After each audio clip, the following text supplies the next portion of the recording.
Bulletin में सबसे पहले बात करेंगे कौमी क्रिकेट टीम के कप्तान बाबर आजम ने कहा है कि कप्तानी से मुतालिक फैसला पाकिस्तान जाने के बाद ही होगा।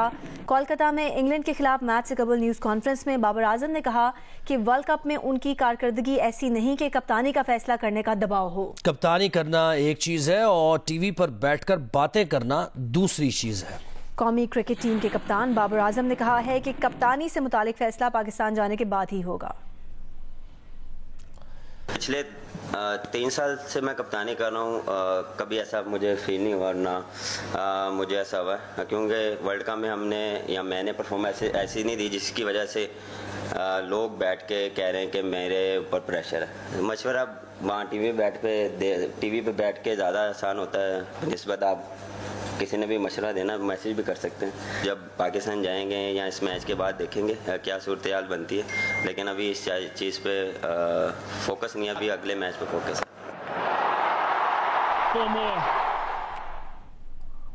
बाबर आजम ये कह रहे हैं कि अभी मैच पर फोकस है और उन्होंने अभी ये जो प्रेस कॉन्फ्रेंस है इसका हमने एक हिस्सा दिखाया। अगले हिस्से में उन्होंने ये भी कहा था कि रन रेट पर हमारा फोकस होगा कि हमें जीतना है मैच। क्रिकेट के सिकंदर वक्त ने ज्वाइन किया। सिकंदर कहिएगा, बाबर कह रहे हैं कि आप मशवरे ज़रूर दें लेकिन मैसेज कर दिया करें ताकि वो पढ़ भी लें मैसेज और उसमें बेहतरी भी ला सकें। किसको कह रहे हैं ये, कौन उनको मैसेज करे, किसके पास जो टीवी पे बैठ के मशवरे दे रहे हैं, यानी मशमूल आप नहीं, मेरे से तो सलाम दुआ ही नहीं है तो मैं मतलब उनको मैसेज करूं। पिछले कोई 4 साल से जब से वो कप्तान बने थे उस वक्त मैंने कहा था ये कप्तानी का मटेरियल नहीं है और ये मुझे गलत साबित करें। ये मैं 2019 में जब ये कप्तान बने थे, ये मैं कोशिश करूंगा आर्काइव से निकाल के बताऊं। और मैं हमेशा कहता हूं कि भाई आप स्क्रिप्टेड कैप्टनसी करते हैं। स्क्रिप्टेड का मतलब होता है कि आपके जहन में एक लिखी हुई चीज है, आप उसी चीज को रिपीट करते हैं कि 2 ओवर ये करेगा, 3 ओवर ये करेगा, 4 ओवर ये करेगा, वो स्क्रिप्टेड होती है। सिचुएशन के हिसाब से नहीं करते। ये मैं पिछले 1.5-2 सालों से इनको बता रहा हूँ, अगर इनके समझ में नहीं आई। और दूसरी चीज ये है कि ये किस चीज का फोकस कर रहे हैं आखिरी मैच में। ये कह रहे थे मेरा फोकस आखिरी मैच में, उनको तो फोकस करना था पिछले मैचों में जहां पर हम रन रेट कम हुआ है। मैंने उनको कल भी प्रोग्राम में बोला कि जो बांग्लादेश से मैच था जो वो आउट हुए हैं, वो उनको नहीं आना चाहिए था। जब पहली विकेट गिरी है इनकी जगह इफ्तिखार को आना था। खुद फैसला किया हुआ था कि 28 ओवर में मैच खत्म करना है, आकर उन्होंने 4.5 ओवर खेल गए। 4.5 ओवर के अंदर वो एवरेज ही नहीं ला सके। वो तो रिजवान ने और इफ्तिखार ने आके नीचे करके 31 ओवर में उन्होंने मैच खत्म किया। उस वक्त आपको फोकस नहीं था।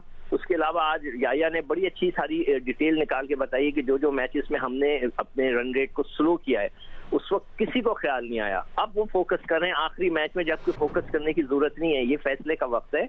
बेहतर यही होता है कि हर बड़े कप्तान, हर बड़े प्लेयर को हमने देखा है कि जब उससे कप्तानी फेल हो जाती है तो वो छोड़ देता है, उसमें उसकी इज्जत होती है, चाहे बैटिंग करे, खत्म बात। अब इसके अंदर ये कि हम उनको फोन करके बताएं कि ये करना है, ऐसी कोई चीज नहीं होती।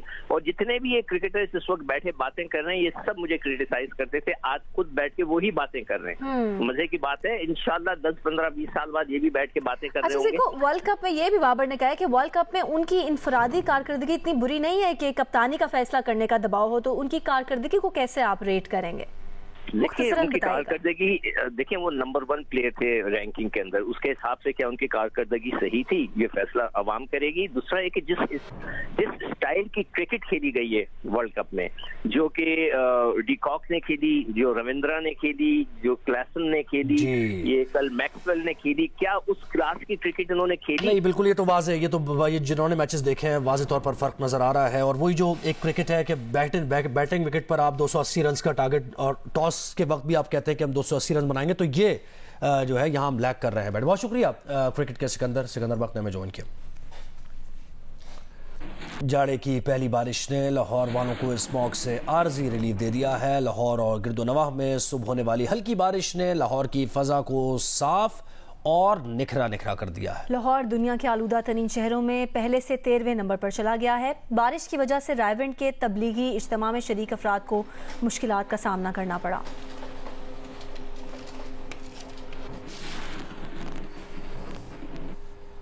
लाहौर पुलिस पंजाब हुकूमत के अहकामात के बरखिलाफ दुकानें बंद कराने पहुंच गई है। आबिद मार्केट में पुलिस ने दुकानें ज़बरदस्ती बंद कराई हैं। कई दुकानदारों को हिरासत में भी ले लिया गया है। निगरान वज़ीर आला पंजाब ने लाहौर में दुकानें ज़बरदस्ती बंद कराने का नोटिस ले लिया है। मोहसिन नकवी ने कहा कि आज 10 नवंबर को दुकानें बंद कराने का कोई हुक्मनामा जारी नहीं किया गया। अहकामात के बरखिलाफ ज़बरदस्ती दुकानें बंद कराने वालों के खिलाफ सख्त एक्शन होगा। सिर्फ हफ्ते के रोज दुकानें बंद रखने का फैसला किया गया है। पंजाब हुकूमत की जानिब से जारी नोटिफिकेशन के मुताबिक जुमा के रोज जुज़वी लॉकडाउन के दौरान दुकानें, मार्केटें और रेस्टोरेंट खोलने की इजाज़त दी गई थी, जबकि हफ्ता और इतवार को मुकम्मल तौर पर सरगर्मियां बंद रखने के अहकामात जारी किए गए। पंजाब हुकूमत के वाज़ेह अहकामात के बावजूद पुलिस ने दफ़ा 144 के नाम पर मनमानी शुरू कर दी। लाहौर की आबिद मार्केट में पुलिस ने जबरदस्ती दुकानें बंद करवा दी। मुताद्दिद दुकानदारों को गिरफ्तार भी कर लिया गया। पुलिस एहलकार दुकानदारों को मुजरिमों की तरह घसीटते हुए ले गए। पुलिस एहलकारों का कहना था कि डीआईजी ऑपरेशंस के हुक्म पर क्रैकडाउन किया। दफा 144 में लोगों को इकट्ठे खड़े नहीं होने दे सकते। स्मार्ट लॉकडाउन इसको 100% इम्प्लीमेंट करना है। हम तकरीबन कोई 50 के करीब बड़े नाके और तकरीबन कोई 170 के करीब छोटे नाके लगा रहे हैं। दुकानदारों का कहना था कि उन्होंने सुबह दुकानें खोली तो पुलिस वालों ने आकर जबरदस्ती दुकानें बंद करवा दी। कई दुकानदारों को गिरफ्तार भी कर लिया गया। पुलिस वाले आए ने बंदे नु फाड़ के ला गए, बंद कर दी। नहीं, मार्केट खोली थी कुछ दुकानदारों ने ना, तो वो पुलिस वाले आए हैं तो उन्होंने बंद करवा दी है। डंडों के साथ बंद कराई है। निगरान वज़ीर आला पंजाब मोहसिन नकवी ने आबिद मार्केट में पुलिस के क्रैकडाउन का नोटिस ले लिया। CCPO को इंक्वायरी का हुक्म देते हुए हिदायत की कि जिम्मेदारों के खिलाफ एक्शन लिया जाए। कैमरामैन मोहम्मद सादिक के साथ दुआ मिर्जा, जियो न्यूज़, लाहौर। सोशल मीडिया पर फसलों की बाकियात जलाने की वीडियो वायरल होने पर इंतजामिया हरकत में आ गई। असिस्टेंट कमिश्नर पिंडी भटिया ने एक्शन लिया और फसलों की बाकियात जलाने पर मुकदमा दर्ज हो गया। 2 अफराद पर जुर्माना कर दिया गया, एक को नोटिस भी भेज दिया गया। जिला हाफिजाबाद के इलाके सुखेकी में फसलों की बाकियात जलाने की वीडियो सोशल मीडिया पर वायरल हुई थी।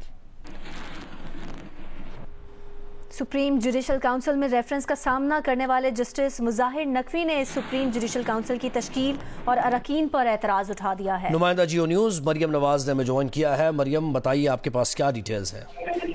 जी, सुप्रीम जुडिशल काउंसिल में जस्टिस मुजाहिर अकबर नकवी के खिलाफ जो है वो जो शिकायत आई थी उनको जो है वो टेकअप किया गया था 27 अक्टूबर को, और आज के दिन उनको उस शो कॉज नोटिस जो कि जारी किया गया था उसका जवाब जमा कराने की हिदायत की गई थी। और आज उन्होंने जवाब जमा कराने के बजाय जो सुप्रीम जुडिशल काउंसिल उनके खिलाफ कार्रवाई कर रही है उसकी तशकील पर सवालात उठाए हैं, एतराज आयद किया है कि उनके खिलाफ जो सुप्रीम जुडिशल काउंसिल इस वक्त कार्रवाई कर रही है वो जानिबदार है, और जानिबदार सुप्रीम जुडिशल काउंसिल के जो फैसले हैं वो आईनी नहीं हो सकते, वो गैर आईनी है। और उन्होंने ये भी कहा है कि जो सुप्रीम जुडिशल काउंसिल ने उनके खिलाफ प्रेस रिलीज जो है वो जारी की गई थी वो उनका मीडिया ट्रायल करने और उनकी तस्दीक करने के मुतरादिफ थी। और जो 27 अक्टूबर को press release supreme judicial council की जारी हुई उसमें उनसे जो है वो रजामंदी नहीं दी गई। इसके अलावा जस्टिस मुजाहिर नकवी ने सुप्रीम जुडिशल काउंसिल में 3 जजेस के ऊपर, जो कि एक चीफ जस्टिस काजी फरीसा जो कि चेयरमैन है सुप्रीम जुडिशल काउंसिल के, उसके अलावा जस्टिस सरदार तारिक मसूद जो कि सीनियर तरीन जज है सुप्रीम कोर्ट के, और जस्टिस नईम अख्तर अफमान जो कि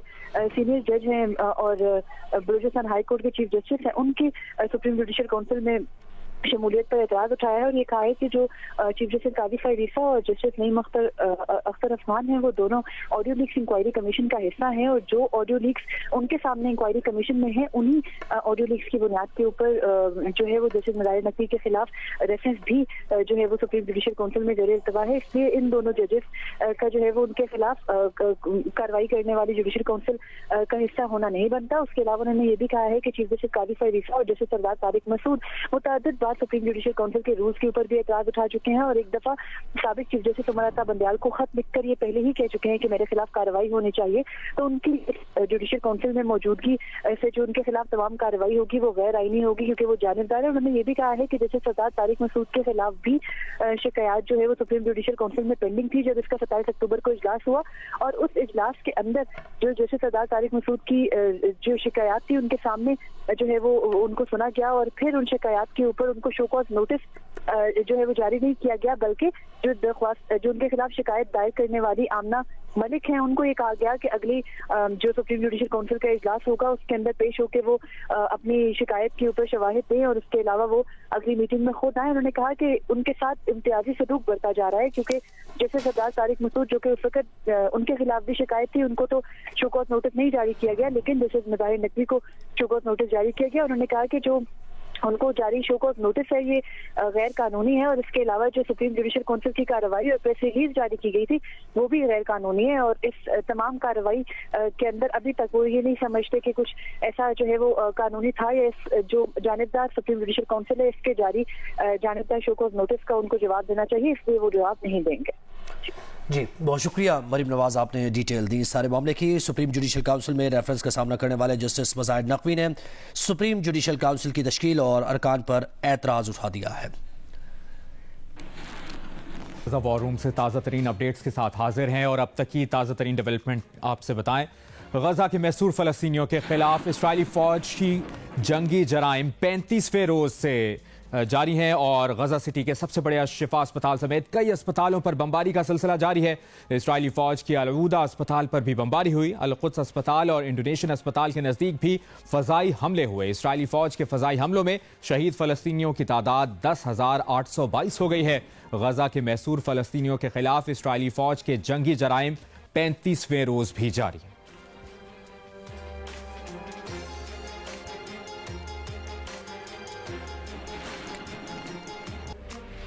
और अभी आपको ये भी बताएं कि डिफेंस ऑफ चिल्ड्रन इंटरनेशनल फ़लस्तीन का बयान भी सामने आया है। कहा है कि गजा बच्चों का कब्रिस्तान बन चुका है। ये भी कहा गया है कि 1967 से सितंबर 2023 तक इतने फ़लस्तीनी बच्चे कत्ल नहीं हुए जितने इस गजा जंग में हुए हैं। 7 अक्टूबर के बाद से अब तक 4,300 से ज़ायद फ़लस्तीनी बच्चों को कत्ल किया जा चुका है।